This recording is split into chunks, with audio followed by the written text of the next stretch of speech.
morning, everyone. Good morning and welcome back to my YouTube live stream Photography 101 live on Wednesday. So how are you guys? I hope you guys are fantastic, feeling good despite all the lockdown, and you still be able to enjoy yourself with the gorgeous sunshine, especially in the UK.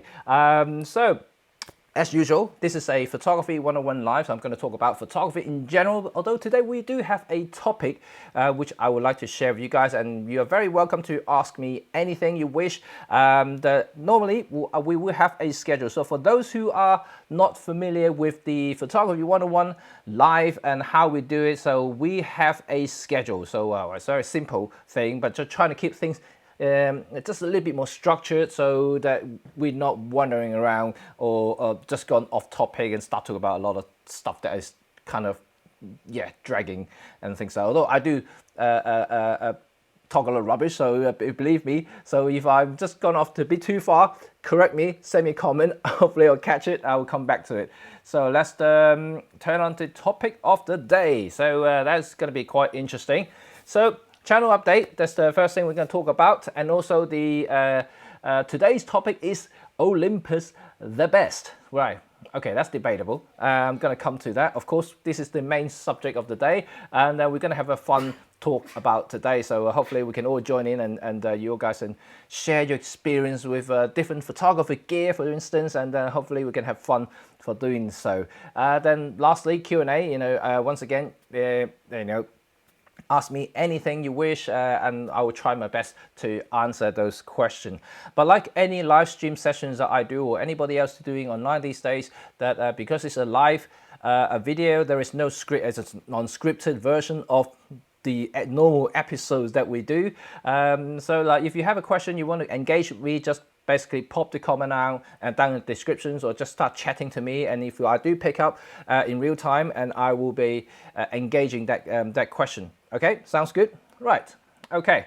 So let's start off with channel update. Right, okay. I know some of you guys already read my post in the community page. I will be removing that post very soon, and I do feel a little bit emotional, after seeing some of the replies, and of course, already received some support through my buy me a coffee link, and I've already seen quite a few people who supported me, so thank you for that, and I really greatly appreciated all the support you have given me. And also, as usual, you guys have been following me long enough now. We're on YouTube for about nearly 4 years, so we have a good community here that I would like to stick with. And don't get me wrong, I mean, I'm really emotional about all the support and that you guys give me, even just by sending me some messages, and I already have very, very happy straight away. So, but having said that, I just have to be frank and open to you guys about how I feel about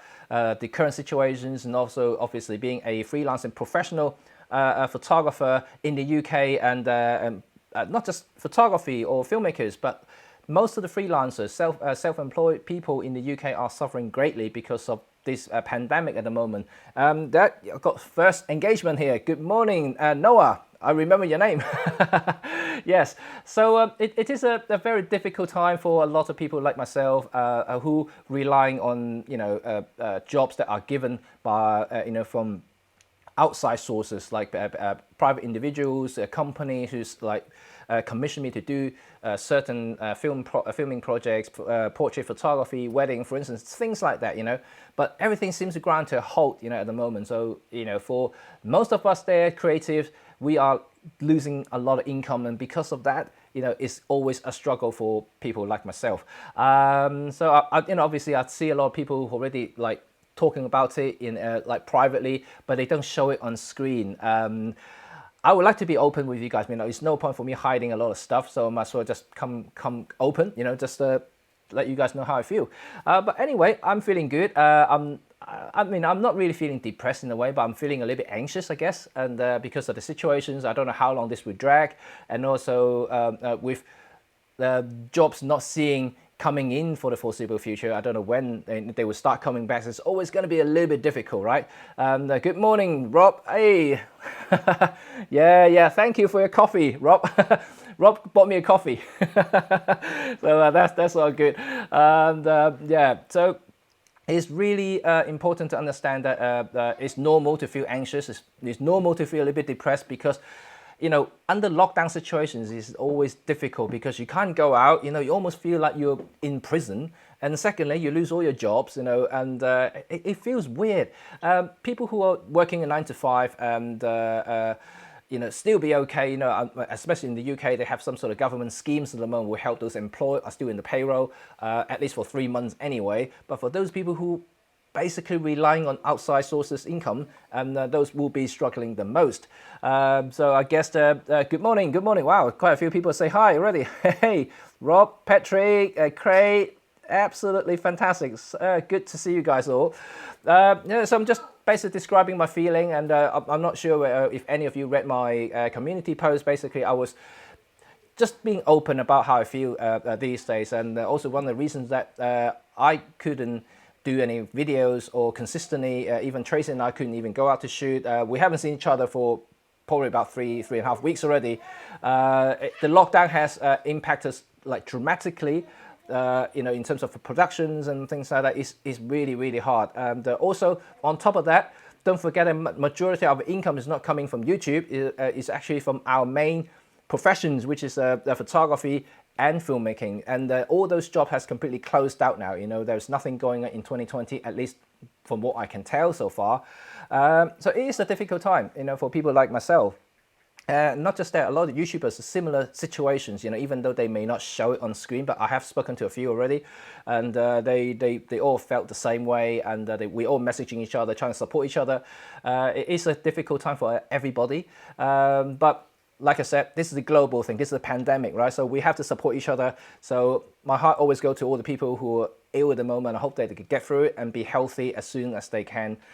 And just get back up on their feet, just be happy again. So there you go. And so that's the channel update, and I'm hoping to continue to pump out videos. But like I mentioned in my community post, that I probably will slow down the pace a little bit.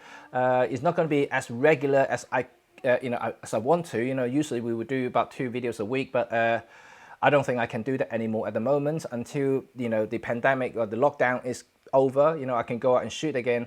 Not because I don't want to. For people who are single or who haven't got young kids, it's probably feasible. But I have 2 young ones at the moment, and they are watching TV, just trying to keep it quiet at the moment. And but it is very, very difficult for me to produce any videos, and with them kind of screaming around all day. The only time I could possibly film something is in the evening, late in the evening, but you don't get the lighting as much as I want to. Things like that is very, very difficult, very restrictive, I would say. So that's why I haven't been able to pump out videos. As I know a lot of you guys have been waiting for it, and I do have a lot of stuff actually in the corner, waiting for me to reviews and also to talk about. But I haven't actually got a chance to do it. I already emailed a lot of my collaborators, a lot of companies who send me stuff. I'm grateful for that, so thank you for sending me stuff for review, but I haven't been able to do it just because I just told you about the reasons. It's with the kids screaming every single day during daytime, and they're full-time. There's no school in the UK is open now, so that means they're here every single day. So I don't even get a break. So that is why I can't do anything physically with the products that I want to show you guys. But hopefully, I will maybe be able to do something during the live session like this, and just to show you guys what I have in my hand, and maybe I can tell you how it works and things like that. So you guys probably see my DxO review. This is software, at least software I can do, because it's all on the desktop, so I can show you this, the share screen, things like that, how the software works. It's easier to see that. So hopefully I will be able to do some more product with, maybe I'll just change my angle a little bit, just trying to use the dining table to show you guys something, but it won't be as extravagant, as nice when we go outside, to show you how it works on the street. That's what we usually do, right, in our videos. So we like to go on the street to do it. So bear with me, I will be there. Okay, so enough for the channel update, and good morning, hi, wow, okay, so that's quite a few comments. Let me just catch up on some of the comments here first. Izuna, good evening from Malaysia. I feel the pain. We're just going to 4 week of lockdown. I know. It's everywhere, right? I just hearing that Hong Kong is just starting to do the lockdown now, but it's a soft lockdown at the moment. They're doing bits, but not doing other bits. But in Europe, especially, like Italy, I know Italy, Spain, and Paris now in France. UK, you know, we're doing lockdowns for quite a while now. It's about 2-3 weeks. Italy probably a bit longer now, almost a month now. China has been 2.5 months, and yeah, it has been quite something. Craig, did anyone try Starry Sky AF with huge moon? You know what? Craig, I just have to answer this because I completely missed the pink supermoon yesterday. You know, if I knew it, I would have been outside with my tripod, you know, and because it was quite a clear night last night, and I could be able to shoot something, but damn, I missed the opportunity. But I'm telling you, man, I was conked out at night time. You know, I was so tired at the end of the day after 2 kids. So yeah, unfortunately, I probably won't be able to get up anyway. Good morning, Terry. How are you? Good. And yeah, no, I know, and. But on the flip side, Rob, thank you for your message. And let me just switch off this topic thing so we can clearly see your message in the screen here. So yeah, absolutely. I think the best thing is that now I could spend more time with the kids. So you know, for them, you know, it's a happy time. You know, and I don't think I have seen them like 3 weeks in a row. You know, like kind of completely there. You know, there's no break whatsoever. For a working parents, of course, it's a struggle, but you know, for the kids, it's a happy time. You know, like I can see that, totally see that, I appreciate that, because I don't think I would probably ever to have this similar sort of time with the kids now, and when this is all over, when they go back to schools and things like that. So I would treasure this time with the kids. So that's very, very true. Okay, good morning. Oh wow, Robin's here! Yay! Hello, Robin. How are you guys? And very good. Cloudy and rain last night. Really, Rob? In the UK, we're having this high pressure going on, and for the last 2 weeks now, it's really weird. You know, like usually when the kids are off for holidays and during Easter time, we have rain, like really horrible. Like now, as we have lockdowns, and the sun is shining so brightly. You know, outside is just lovely. We just want to go out and enjoy the sun. This is it, isn't it? Always the same thing, you know. When the weather is good, you can't go out. Oh dear me. Okay, cool. And I know. It's I think you're quite right, Robin. Everyone is streaming. The stuff that I told you about my setup previously, and I have been receiving a lot of questions, a lot of people asking me how I stream. What my setup is for doing like effects like this. I mentioned about certain gears, and as a matter of fact, all those gears now sold out in the UK, and you can go into the back order and wait for 3 to 4 weeks for them to be delivered. But I'm not entirely sure how accurate that is, because now the whole entire world is streaming now, and all these little gadgets that may be sold out for a while, unless you are so happen to be on the queue to get the next batch. So hopefully, people will be able to get some of those stuff that I mentioned. Cool. Robin and I should be making a video. Okay. Hi, Andrea. How are you from Sweden? That's good. How are you guys? Excellent. So good to see you guys. Right. Okay. Let's go back to the topic of the day. And I can hear my kids screaming in the back, so let me just try to talk over them. Right, okay, let's go here.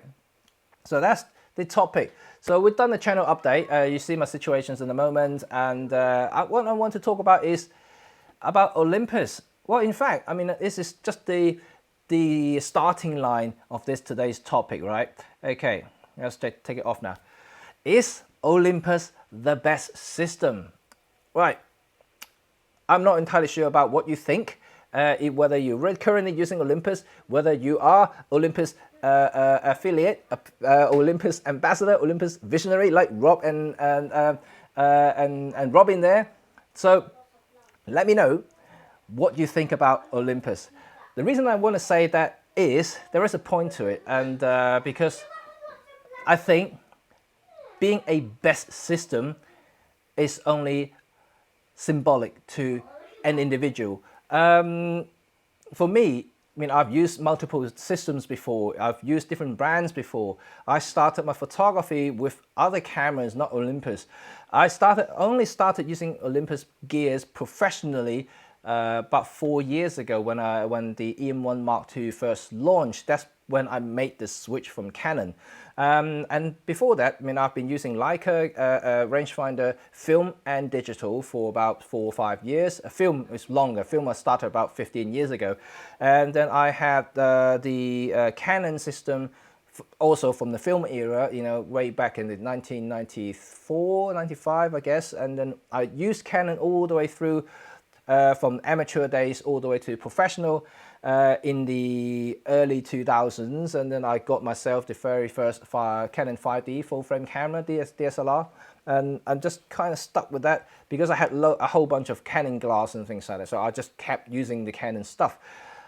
But if you ask me which one is the best, well, that depends on what you use it for, what you use your camera system for, and then you just have to see, you know, how you develop your photography, because people's needs and skills changes over time, and your interests also shift.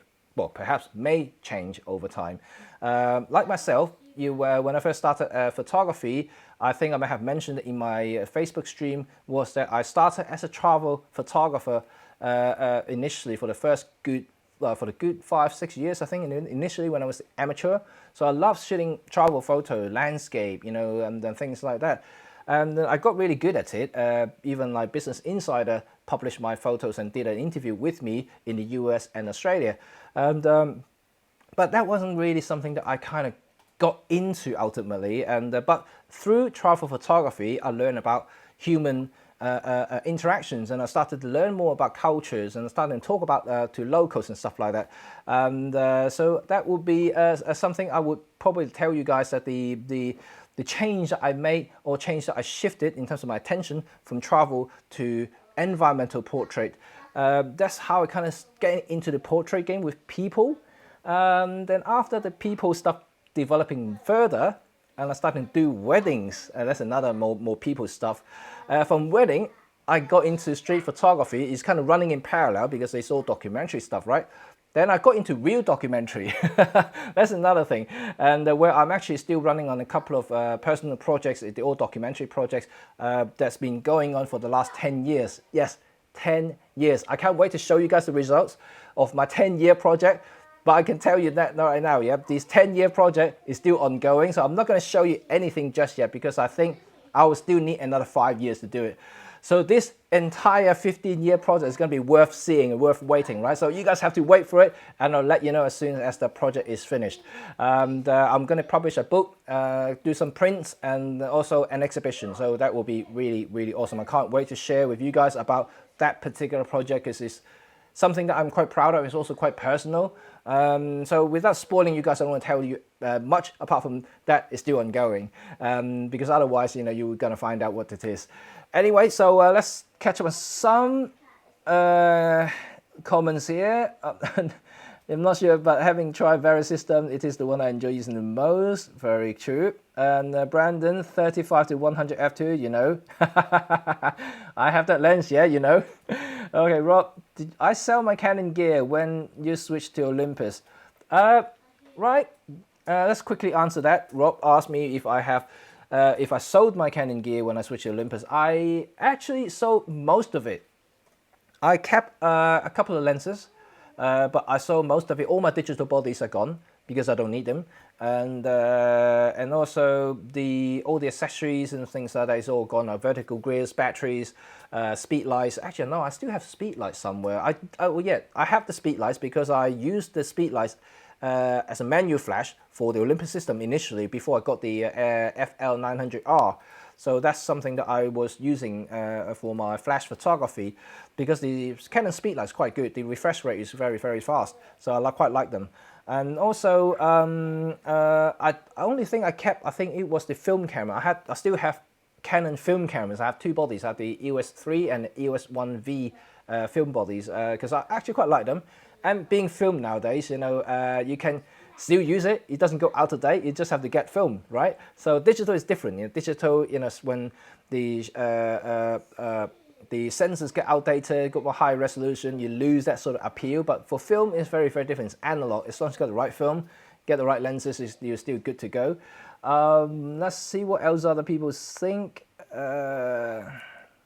My bag is currently light with, yes, absolutely. Hello, can I have tickets for your exhibition, please? Andrew, of course, I'll let you know as soon as that's available. That will be awesome. Although that originally I was scheduled to have one exhibition towards the end of this year, but that may have to be postponed now because my second project that I'm running, that was supposed to go to Greenland for that, and but I don't see me going anywhere this year. So, and also because of the financial restrictions, so I won't be able to afford going that far for my project.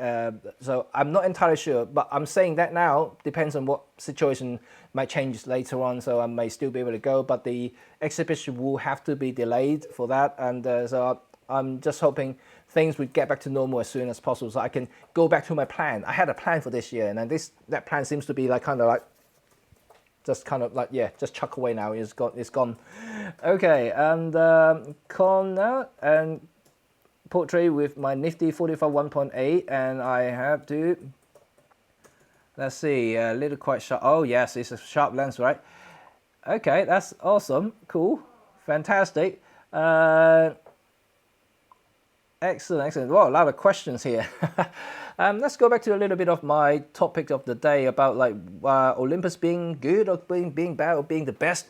What I was trying to get to is that you can only get the best system for your photography at the time you want them to be. By means of, at the moment, like I value the Micro Four Thirds platform simply because I can get most of my photography from the Micro Four Thirds platform.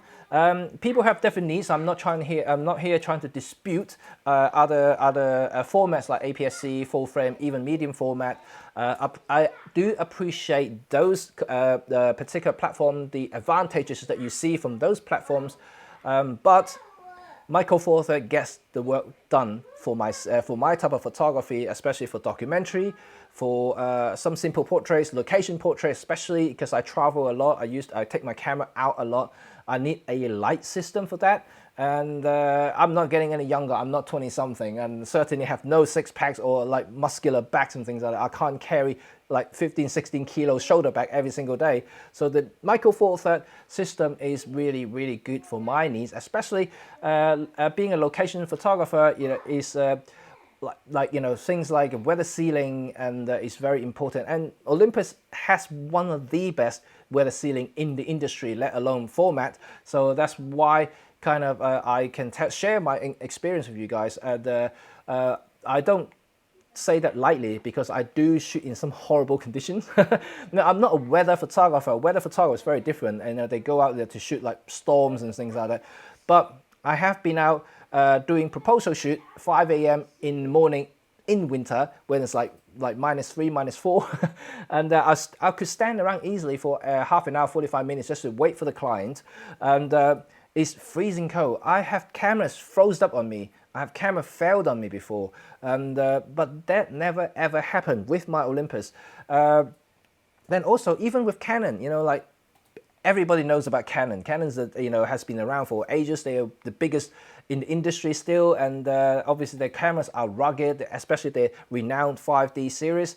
I have the 5D series of camera. I've been using multiple different generations. They also failed on me. Well, when I went to China 6 years ago, my camera literally froze. Not froze. I could still shoot photo, but a lot of the buttons stopped functioning because it was torrential rain. I was actually standing in the rain photographing, the surrounding. I was walking around with my coat and everything, and I was soaked. So was the camera. But you would expect, some sort of weather seal camera would withstand that. But I'm telling you, that did not survive. I have to, at the end of the shoot, the day, I went back to the hotel room. I have to take out the lenses and everything, put it on top of the heater, trying to dry out, and luckily it survived the next day, so I was able to continue the journey with that camera. But I'll tell you that now, that didn't survive so well. But once again, the EM1 Mark II did the job, and now the Mark III is even better than the Mark II in terms of weather sealing, so I can say quite comfortably that Olympus has definitely one of the best weather seal system, and it works for me. And like I said, what is best system is the best things that you can use to produce your work. And for me, if I'm trying to rely on something, I need something that actually work and perform in those situations, and Olympus did that. But I'm not trying to do as a fanboy talk, you know. I'm definitely not trying to be a fanboy, trying to persuade you to get Olympus stuff like that. And I'm just trying to share my own professional experience. I love Canon, I mean, I love Nikon, I love Leica, Hasselblad, all the other systems. I do love all the camera stuff. I don't think there is a best camera or a best system in the world for any photographer. I can't see a camera that would satisfy everybody. So for me, is just try the camera out, you know, to see which system, which format is best for you, and then you just go with that. There's no point talking about my system is better than you, my camera is better than you, my model is better than you. I think this is a nonsense talk, and also doesn't make sense at all, because it's all depending on what sort of thing you do, what sort of thing you actually appreciate doing. Like a lot of bird photographers, safari photographer, I know they're using EM1 X or EM1 Mark III now because of the reach that you can gain from Micro Four Thirds system. You know, the 2x crop really helps with that reach that you need to gain in like this sort of system, like bird watching, safari, for instance, and that they need long reach. And for a lot of non-professional photographers, you know, you can't really spend 20 grand on a lens, like for 500-600 millimeter 5.6 Canon L lens. That's a massive beast on its own, and it's expensive. And also, like, who can afford 20 grand on the lens? So those people who just really want to enjoy photography, I think Olympus is a very good alternative. I'm not suggesting just for amateur though, because I know a lot of professional safari photographers are using now Olympus system as well, because the tracking is really good. And also, like I said, you know, all the pro lenses, the 300L Pro and the forthcoming 150 to 400 Pro lens would be amazing, and I cannot wait to actually get my hands on it and to see how it performs. So I'm actually quite excited about that. So let's see what other people are saying here. I need time to catch up a little bit. So love your content, man. EM1 Mark I is still a very good camera, but if you look at some of the data and depending on your needs, EM1 Mark I is that is a fantastic handling camera. It's a capable camera, but if I wanted to be a pro camera, probably not. I'll be pushing to use Mark I now, because first of all, I would say the dynamic range is not quite to that standard now, and it's because it belonging to the older technology. The highlight clips a lot in the Mark I bodies. I've tried it, although I started with the Mark II, but I actually quite like the silver Mark I. So I got the Mark I, and but I think that the image quality is just slightly lagging behind. But the Mark II sensor and the Mark III at the same time, they are very good. In fact, there's probably matching some of the best APS-C sensors out there. I think it's actually fantastic if you want to process a lot, pulling a lot of highlight details and pushing shadow. It's actually fantastic for that. So Mark I is still a good camera, but I wouldn't call it the pro camera, unfortunately. And even though it was made for the pros at the time, but it's not the pro camera anymore. And but it's a good camera, you know, still very functional, still very good. Especially it's got the hybrid AF as well, so you can use older 4/3 lenses, just a little bit slower than the Mark II and the Mark III. Okay, and let's see, Rob shoot photo. Then let's see what you say here. I don't have any plans leaving brand or the format. I think especially EM1 Mark II has aged well. It certainly has aged well, and especially after the firmware 3.2. It's brilliant, you know, and I cannot say more about the Mark II. I still use my Mark II, especially on some filming and also on gimbal work, because it's actually fantastic for that. And but at the moment, I'm using the Mark III for filming, and because the new tracking, it is actually quite amazing. People undervalue or understated it, but I think the Mark III face and eye tracking AF is actually quite phenomenal, especially for situations like this now. You know, I'm filming myself, or you're a lone photographer trying to do something yourself, lone filmmaker, you're trying to adjust everything using AF, and the Mark III is definitely something to shout about. Okay, let's see, Terry, met you at a Canon event in Kent. Ooh, oh wow, you remember me, Terry. Yes, I remember that, yes, and yeah, I think I want to show you that photo. If Let me just see if I can dig that one out. Just give me 1 second. You probably remember that photo if you're in that event, and I'm trying to find it now. Yeah, found it. Okay. Do you remember this photo, Terry? And this is the photo that I took at the event with the Leica. And yeah, I remember that. I remember that. That was a Canon fair. I was still a Canon guy back then, and that's funny enough. Okay. Do I have any digital Leicas? Yes, I have the M240, MP240. I still have it, and I had the M10, but I sold the M10. So I still use Leica digital for certain projects, certain aesthetic that I need for that particular project. So I will still use it. Plus, you know, to be honest, especially digital camera, you buy it, when you sell it, you lose a lot of money. So I might as well keep it and run it to the ground, right? Okay. Andrew Leslie asks, what's your opinion on sticking with the same sensor and why no 60p with 4K? Right, that's an interesting question because I don't think there is anything wrong with the sensor, to be honest, and it's okay to mature the product in terms of its features as well as trying improving the overall build for the camera itself. I actually think that Olympus actually made the right move there, and then without having to move on to the next phase of sensors. It's almost feel like the approach that Apple employs. Sometimes it's not about using the latest components in the device, but more about the integrations and executions of the camera itself. And I think the EM1 Mark II was a very mature product, but there was lacking certain features like the face and eye tracking and also the overall weather seal. Although I said it was brilliant already, but now it made it even better so, especially for the shutter speed, count, the shutter life, yes. And now it's doubling what it was offering for the Mark II. I mean, as a photographer, you know, I shoot a lot, and one of the reasons that I don't use the Mark II anymore, because I know from my EXIF data from the Lightroom library, I know that I probably reaching the end of life for the shutter count for the Mark II. So I know that I can still shoot probably digital shutter. But mechanical shutter is definitely reaching the end of life now. So probably don't want to use that, especially being a professional. You don't want the camera to fail during the shoot. So then now I am using the Mark III and also the M1X to do that job now.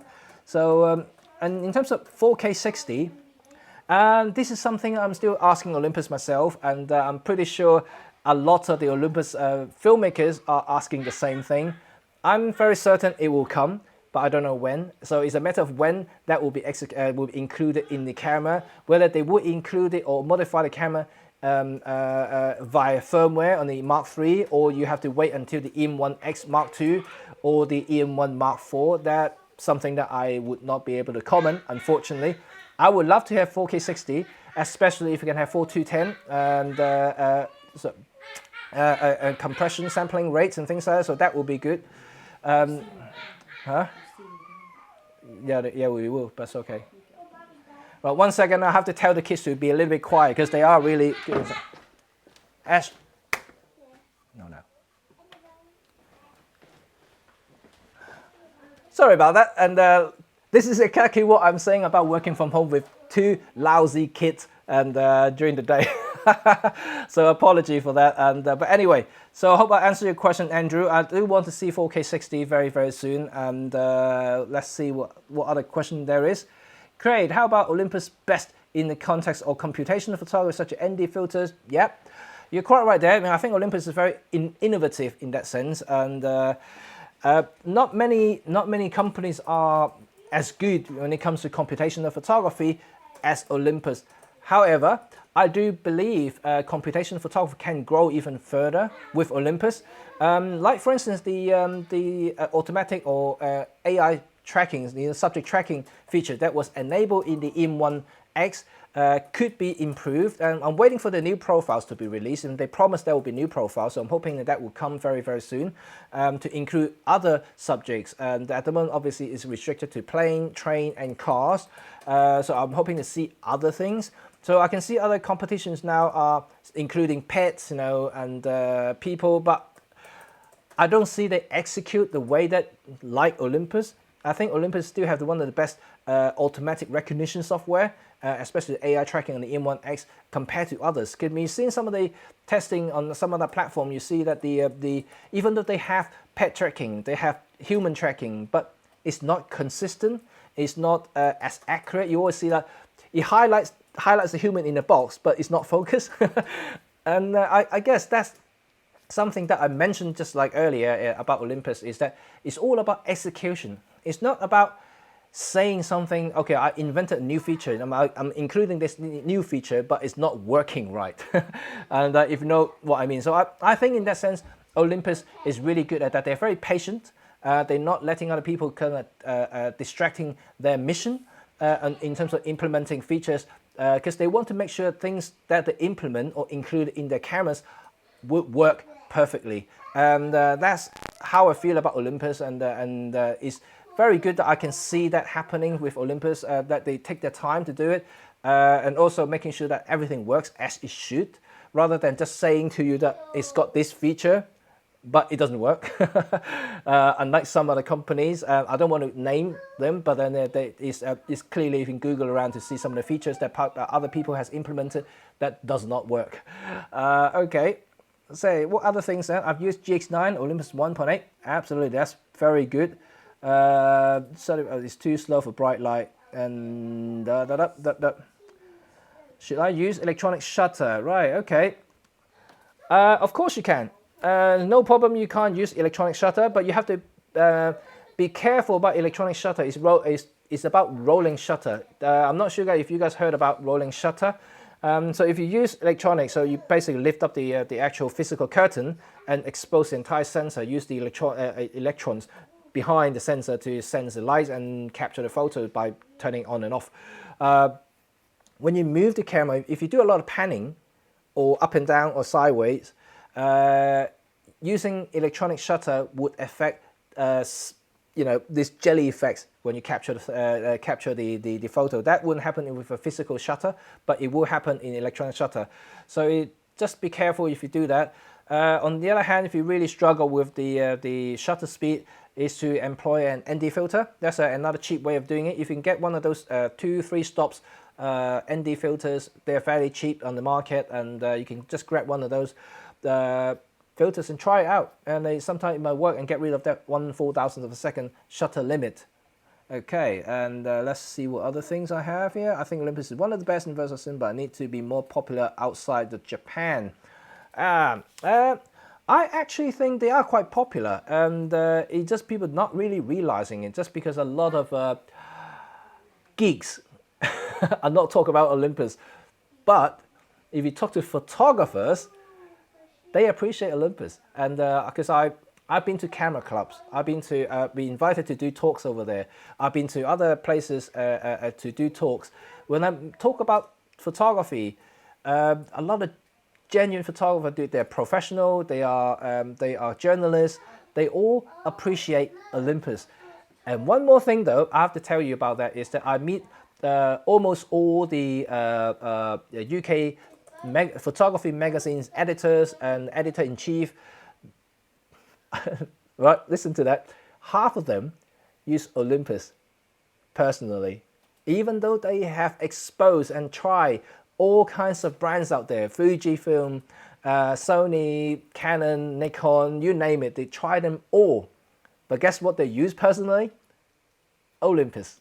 And that's a fact. I'm not lying to you, because I have met them, and it's really good to see that they appreciate, and at least they know what they're touching, right? Okay, so they are obviously, because they run magazines, they have to do unbiased reviews and things like that. So they will talk about all the proper, or they have a proper talk about camera gears, and then they will talk about the good and the bad, the advantage and disadvantages of each system and things like that. But ultimately, what they prefer to use is something that we are using right now. Okay, so let's see what other question there is. Rob Shootful, there are people who have discovered EM1 Mark II in late 2019 seem to be impressed. I'm telling you, yes, There are a few people actually ask me about EM1 Mark II, whether it's still worth getting, and it's a very easy answer for me. Yes, simple as that. You know, if I'm going to do another review of the EM1 Mark II today, it will still be as impressive as ever. It's literally the EM1 Mark III, you know, obviously lacking some of the features, advanced features that now the Mark III has, but because of the price is now gone down a lot since the early days, so it's a very competitive package. It certainly outperforms a lot of other similarly priced products in terms of features, speed and image quality, that's for sure. So I would definitely recommend that today. There's no hesitation there, I would just recommend it. So Andrew, as a regard to cameras, Olympus and started on Kodak, Suzuki, Canon, and just before I went to Japan. Okay, cool. Yay, 香港加油, there you go. We got Hong Kong coming in. All right, you look like you're 25. Really, do I look like 25? I wish I'm 25, I'm telling you. And I do wish I am. Thanks, Robin, for that nice compliment there. Although like, you can see my eye bags and my lines coming through now, I'm just trying to hide it with the lighting.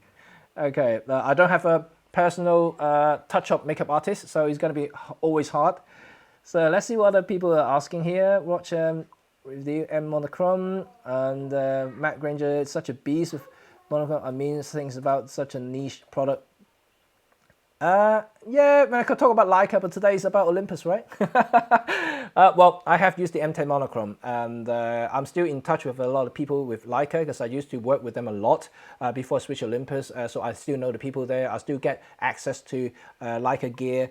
I think the Monochrome is a great piece of kit, but I still think for my use, 20 to 24 megapixel in terms of resolution is the sweet spot. Sweet spot. I don't want to go anything over 25, to be honest, because it will hawk up my system, everything's going to go slower, and then nothing is going to work as smooth as I want to if I go proper 40 megapixel plus, and that's a fact. I mean, unless you pixel people, unless you really do a lot of cropping in your photography, or you just constantly printing big, I would recommend you to get 24 megapixel, 20 megapixel on like Micro Four Thirds system. It's enough. Trust me, it's enough. You don't need bigger than that. And Olympus 1.8 before is a gem. What's your favorite lens? Oh wow, my favorite lens is the one that I'm filming on right now. It's the 17mm 1.2 Pro. This is actually one of my most used lenses from the entire collection that I have. And I'm telling you, I have almost every single Olympus lenses in my bag now. And this is one of my most used lenses for sure. Right, I'm still catching up comments, so bear with me 1 second. MFT body is getting too expensive. Absolutely no. Right. Okay. I have to address this. For people who doesn't understand Micro Four Thirds, for people who doesn't understand the entire spectrum of brands out there, if you look at like for like compared to specs and compared to the construction of the body, no, the Micro Four Thirds body is not expensive. For instance, the fully magnesium IPX1 weather seal body of the Olympus EM1 Mark III is what in the UK is about 1,500 quid. You can compare with a plastic polycarbonate body of a full frame camera, or the likely, namely the Canon RP, for instance, or the Nikon Z6. They are plastic body. They don't have the same weather sealing. They may be full frame. But if you look at like for like, and also if you compare, like for instance, EM1X is a pro tank, it's a body like that can withstand a nuclear blast. You can also compare that with the likes of the Nikon D5 or the forthcoming D6 or the Canon 1DX Mark III. These should be the camera you should be comparing to, not comparing to the price range. You know, like, oh, for £1,000 or $1,000 I can get this. You shouldn't compare it like that, because likewise I can get it cheaper for EM10 Mark III if I would just want to take photos, you know, with a plastic body. So can you compare that to this? So it's always difficult to compare apple and oranges. So it's just better in mind, you know, if you want to compare, you should compare with the actual proper construction or what the camera is actually aiming for, the target clients of those cameras, and then you can make a better judgment on that. Okay, let's see. 75 is a great lens, Terry. Yes, absolutely. And just print a bunch of money. And I can tell you now, having said that, camera prices are increasing. Especially, I can tell you now, after the COVID-19, after this pandemic's over, you will see a big increase in prices. And all because of the raw materials are getting more expensive, all the backlog orders, and then all the shortages of everything, you will see prices will go up significantly. And I'm hoping that it's not going to impact too much, but we'll see how the companies are going to deal with it, and so we shall see. Okay, lens question regarding your recent review of the Laowa at 7.5 f2. Now, which one of the two you prefer overall for astro and landscape photography in every weather condition? Whew, this is tough. My easy question will be the 7.5 f2 because it's got an f2 instead of the f2.8. I guess that's my answer, because for astrophotography, brighter aperture always helps regardless. So f2 is always better than 2.8. Because in landscape photography, the 0D, like zero distortion features that they have on the 9.5, 9mm, sorry, is not as important or critical as or interior or architecture photography, so that would be better for using the 0D lens. But for landscape, you don't have to worry too much about just minor barrel distortion, for instance, and you can also correct it in post anyway. But f2 would definitely help in astro, so 7.5 always. So let's see, why did Leica never make a Micro Four Thirds body? They're part of the consortium. Not quite really. The agreement between Panasonic and Leica is totally separate from the Micro Four Thirds. And Panasonic purely just using their Micro Four Thirds agreement and extended to find a third-party manufacturers. That's kind of how it works. And also because Leica and Panasonic has this long-term collaborations going on, they've been making lenses for their tiny little compact camera for quite a while before they even started this Micro Four Thirds thing. So it's been going on for years. It's just kind of natural for them to kind of expand that a little bit. So they weren't really in the Micro Four Thirds, and it's never that intention to go into Micro Four Thirds. However, once again, Leica did have a rebranded version of the LX100 from Panasonic, which uses Micro Four Thirds sensor. So in theory, they could make a Micro Four Thirds camera if they really want to. So, but that's their marketing thing. That is their demand, I guess. They still value full frame or larger sensors than smaller sensors.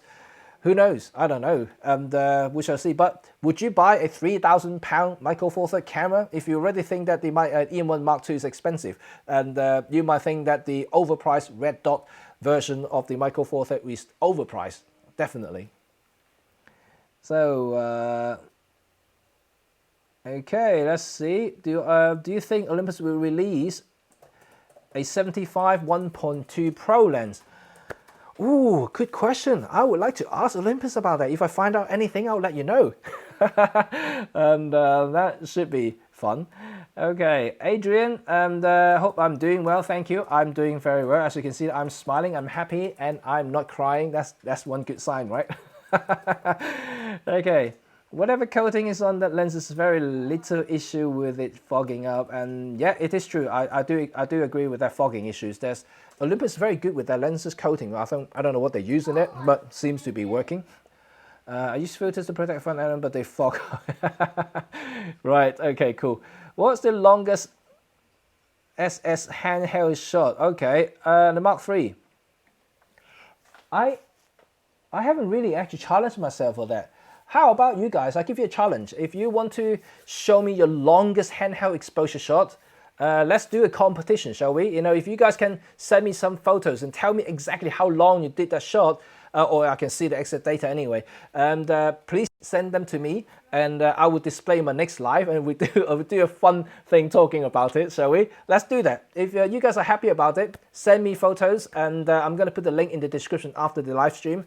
You can send all the images to me, the longest handheld shot you ever done. It's not about artistic, it's not about compositions, no critics anywhere. I just want to see how long you can hold a shot, still creating sharp images. Yep, so let's do that, let's do that. That's quite cool. All right, okay, and Leica M still constructed in brass. Adrian is asking, how many Leica people are here? I'm getting some Leica questions here. Adrian, no, the latest M10 is no longer making in brass. The latest M10s are made in magnesium alloys. The last digital M that was made in brass is the M240. The one that I'm still using is still made from brass, that's why I still like the M240, the MP, because it's still a brass camera. I love brass. I don't know why. It's just a personal thing, I guess. So Samuel, and thank you. You love my videos. Thank you very much. Thank you very much. That is very good to hear, and I'm very happy to hear someone praising your work, right? Thank you for that. Robin Wong, oh, don't worry about the kids. They are too noisy over the audio. Yeah, I know. You know what? Yeah, last time I got a comment from my last stream, I think there was a guy complaining about it's too noisy. Look, guys, I'm working from home. You know, we got a family here. It's always going to be noise, and it's not going to be a studio. It's not going to be outside. It's different. This is what we have to deal with now during the lockdown. And okay, rarely mentioned Olympus UK.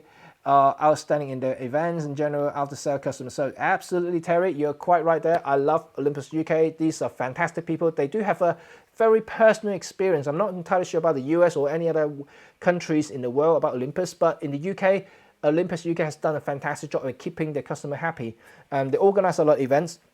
They also organize a lot of personal touch and try events, so you can touch and try the cameras, and even the professional loan scheme that can loan it to professionals, try out their whole kit.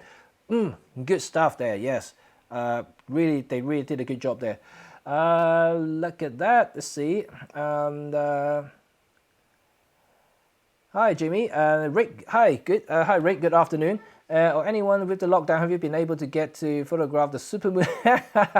I was just talking about it earlier. No, I completely missed it because it happened at 3 a.m. last night, and I missed it completely. So unfortunately, I was completely exhausted. I was sleeping like a pig, and I would not be able to get up, get out of the bed and photograph anything. I mean, if I set the alarm, I probably would, but then I did not. So unfortunately, I missed that completely.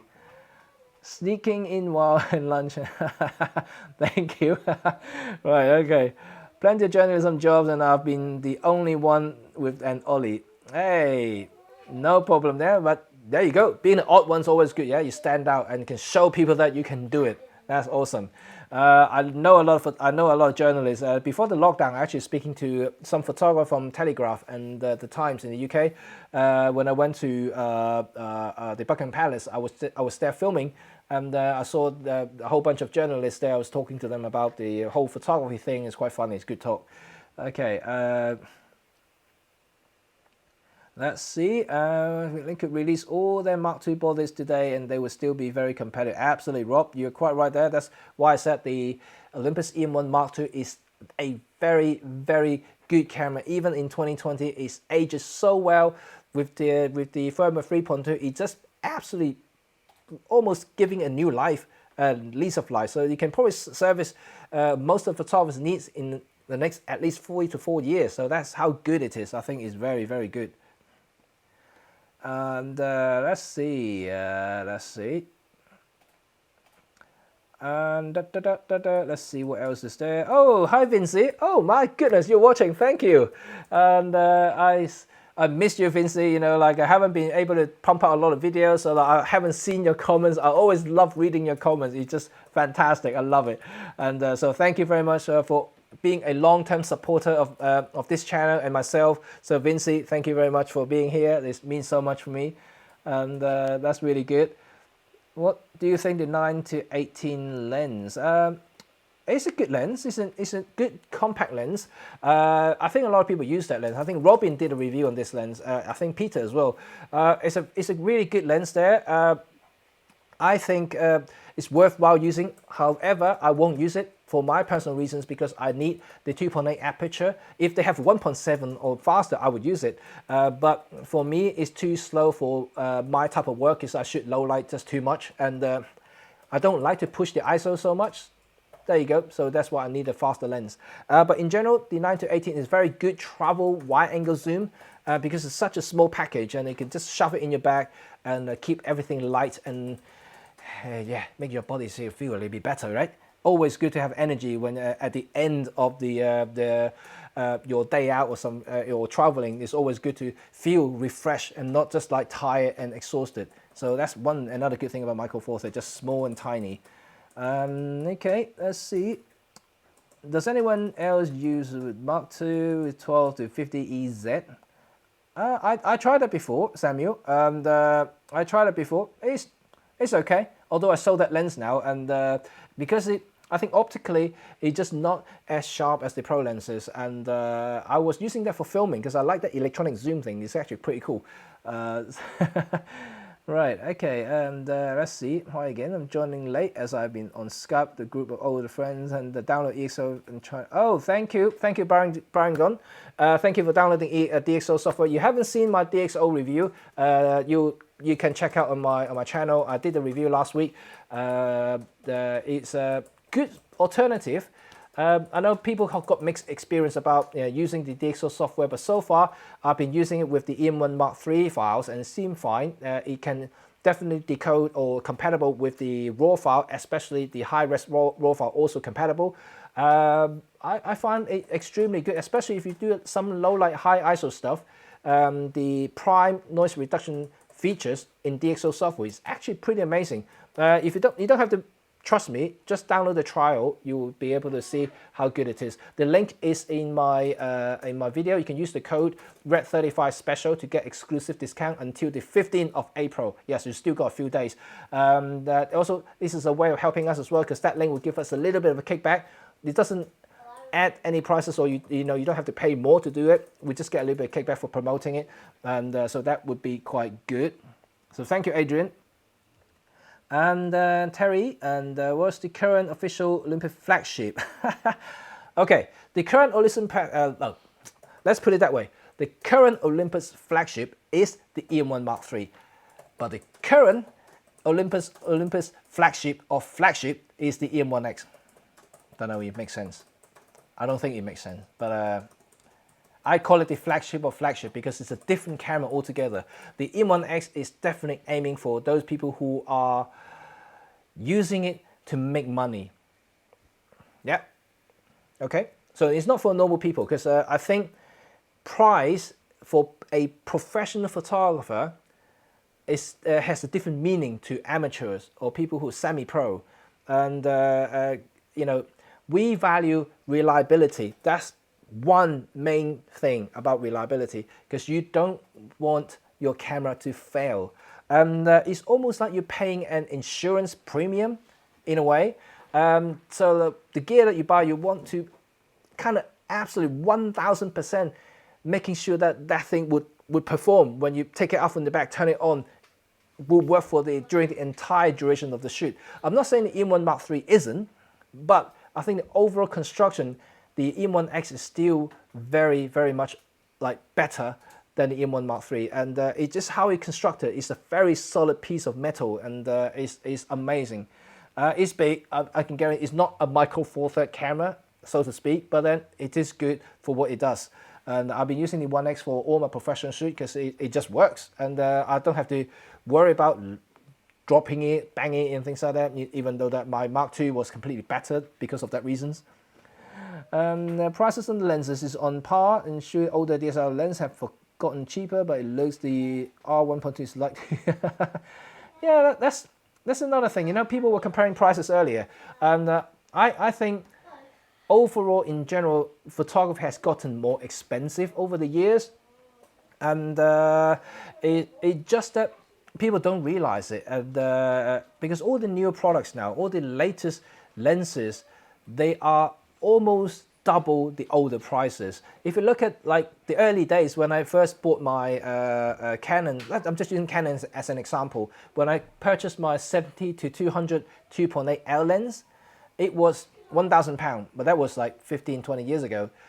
But now, if you get that 70 to 200, it's £2,000, you know, and then it's the price difference is huge, and that's street price, you know, like some of the latest RF 70 to 200 is £2,500. So all these lenses are getting so much expensive now in terms of gear wise, you know. So like, it just in general just very expensive. But so Olympus is actually not that expensive by comparison. So like so don't complain about Olympus prices ever. And discussing fruit and veg. Vinci, different fruit and veg is always good, yeah. Hopefully I can get some fresh stuff tonight, and then that will be quite good. Okay, Peter, you're asking about Pen F Mark II. I'll let you know as soon as I know something, but at the moment I don't think there is anything announced or in the pipeline. Not that I can read about anyway. Being an ambassador doesn't mean that I know everything. I'm telling you that. And even if I do, I would not be allowed to say anything because we have an NDA signed. So, but I will be able to tell you if I find out something from the rumor sites. Then that doesn't stop people from reading on rumors. So I will be able to tell you if I do hear anything from Japan, like secret websites and things like that. So I'll let you know. And one old git said, okay, people are spending their cash on wow. That's right. Gigi, okay, hello. Hi Jimmy, been using more than one flash in RC mode. How do I know which one is on channel 1, which on channel 2? You may sound stupid. Okay, very good question. It's not stupid at all. It's actually, it can be confusing because you have multiple channels. Depending on which flash you use, it should actually tell you on the back screen of the flash which channel is selected. As soon as you press onto the mode button, it should tell you exactly where the channel is, whether you're selecting channel 1, 2, 3, or group A, B, C. You should be able to tell you straight away. If you still can't find out what it is, just select on the RC remote, just select channel 1, and disable channel 2, press your shutter button, see which one flashes, then you know which one is which. So you can try that method there. Okay. No problem. Like as made a Micro Four Third camera, is that joining combat? Yes, that's the Alex 100, Vinci. Brandon, very, very good point about super expensive. Do I miss Leica lenses? Do I miss Leica lenses? No, I still have them. I haven't sold them, so I still have them, so I wouldn't miss them. I actually use the Leica lenses on my Micro Four Third body. That's another thing. I'll do a video for that one as soon as I can get out. Okay, and Leica hour, Jimmy's Leica hour. Yeah, Mark. Right. Okay, and kids are kids. Anybody who complains probably does not have them. Very true. And thoughts on modern synthetic glass lens versus vintage traditional lenses.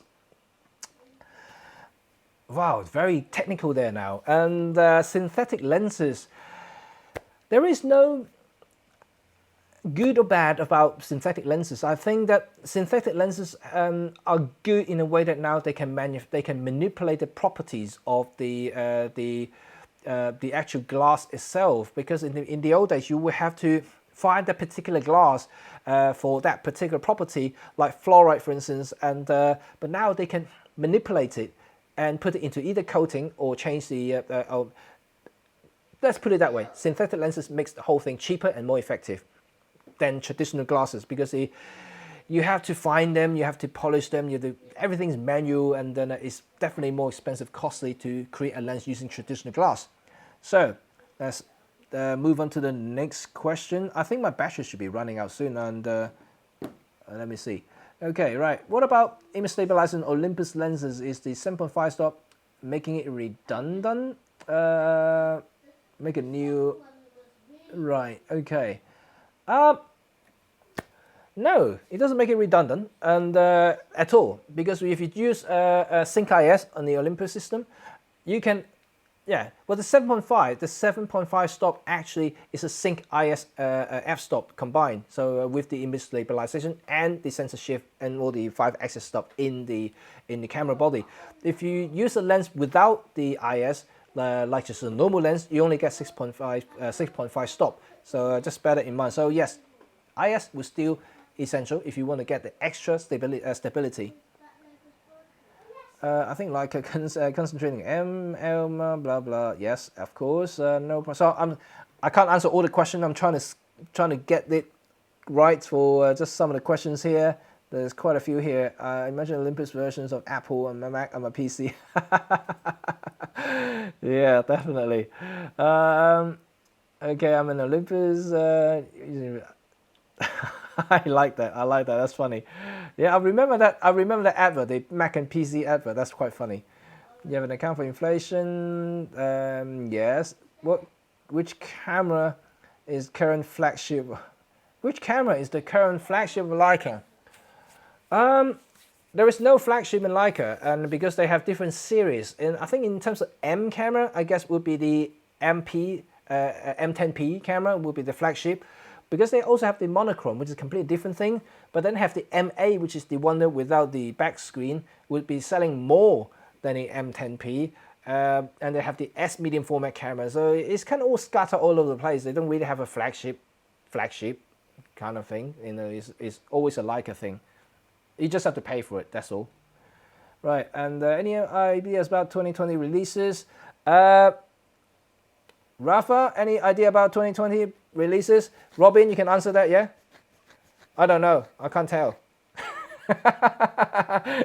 And by the way, Vinci is pronounced Vicky. Ah, Vicky.